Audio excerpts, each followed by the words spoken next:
Man does whatever a man can. Pays the bills, goes to work, wears a tie and a shirt. Look out, here comes the man. By song about Peter Parker. Spider-Man, if he wasn't bitten by a spider. Just be a man, wouldn't he? Rubbish. Yeah, I'm currently unemployed. But that shocked a few of you, didn't it?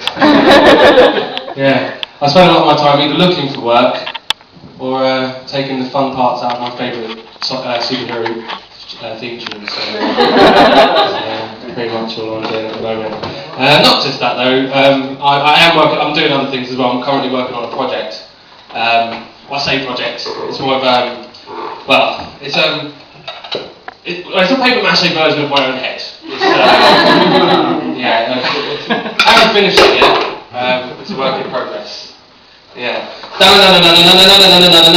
Man. Yeah. Obviously, the job centre have asked me to broaden my scope.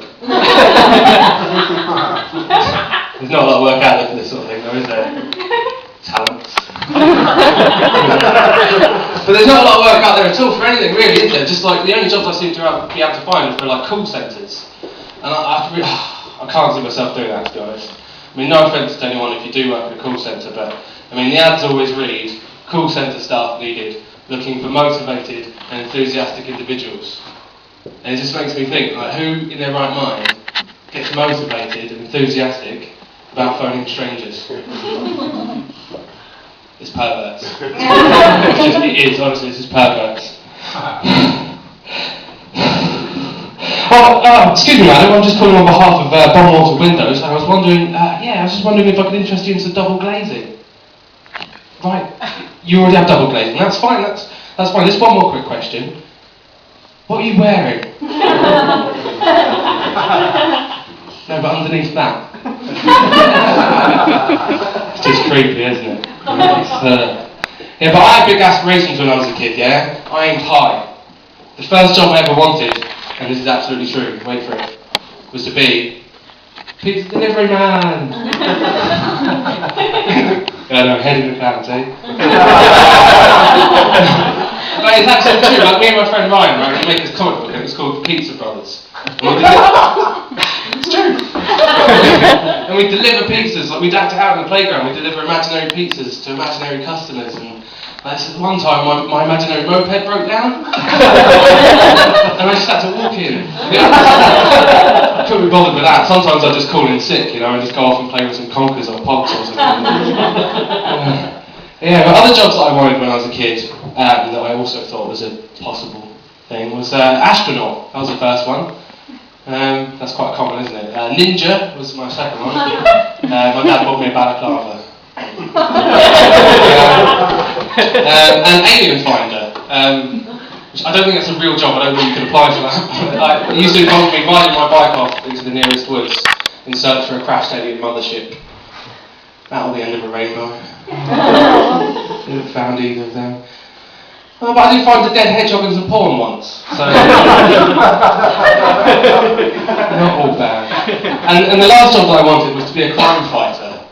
And when I say crime fighter, I don't mean in a sort of policeman, bounty hunter kind of way. I mean more in a, if I lick enough of these batteries, I might become a lecturer boy sort of way. Like I sort of grew up thinking I was going to be special. In a way, I kind of already was, wasn't I? A bit special. But does anyone remember the kudos test? Remember the careers advice test? Or the test that decides your future aspirations for you, always giving you a much bleaker outlook to your own initial optimistic visions.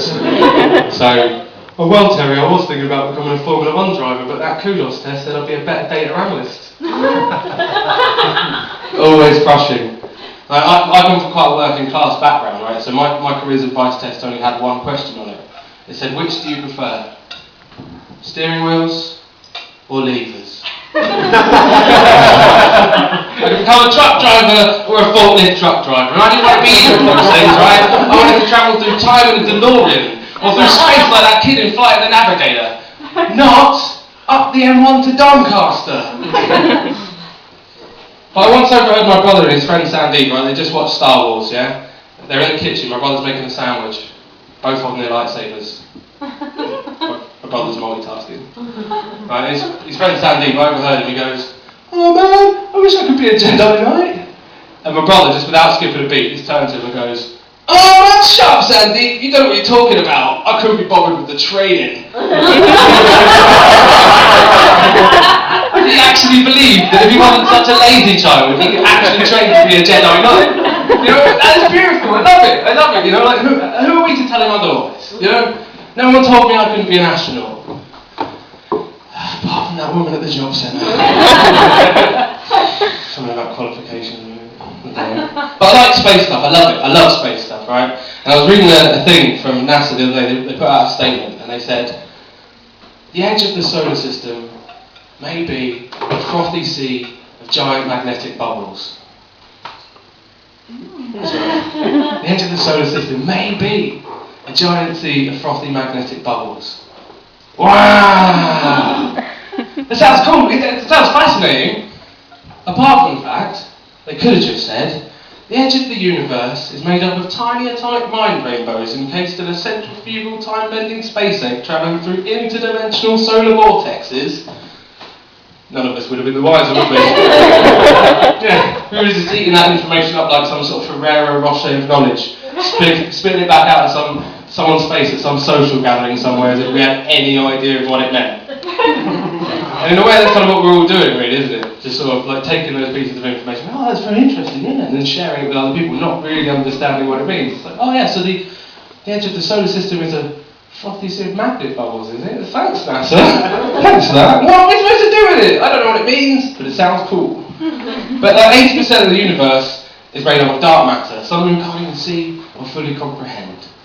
So the next time someone says to you, you know, you can't grow up to be an astronaut or Spider-Man or a data analyst, you know, like, don't let them tell you otherwise, yeah? Reach for the stars. That's what S-Club 7 said, isn't it? They're doing it right.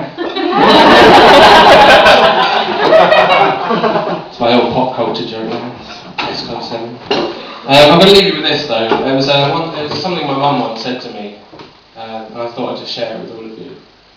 She said, a bird in the hand is worth two in a bush. Except you've got your mucky human hands all over it now, haven't you? And the mother's not going to accept it as its own. Nathan, put it down! You disappoint me.